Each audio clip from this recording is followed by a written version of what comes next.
අපි දෙන්නගේ හඳහන් බලලා එයාලගේ ගෙදරින් අපේ සම්බන්ධයට අකමැති වුණා. එයයි මමයි අවුරුදු 4ක් ආදරය කරලා තමයි ගෙදරට මේ ගැන කිව්වේ මැරි කරන්නම බලාගෙන. අපි අතර ඒ වෙනකන් කිසිම ප්‍රශ්නයක් තිබුණේ නැහැ.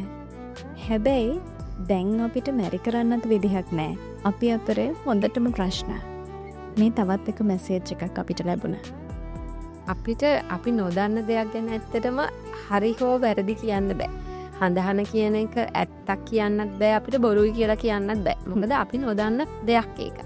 හැබැයි මෙහෙම එකක් තියෙනවා. දැන් එයා කියනවානේ අවුරුදු 4ක් අපි හොඳටම හිටියා, කිසිම ප්‍රශ්නයක් තිබ්බේ නැහැ කියලා. ඒ කියන්නේ යාළගේ හඳහන හොඳටම ගැළපිලානේ. එතකොට අපිට දැනෙන්න ඕනේ කෙනෙක් එක්ක ඉන්නකොට මට මෙයාත් එක්ක ඉන්න පුළුවන්ද බැරිද කියලා.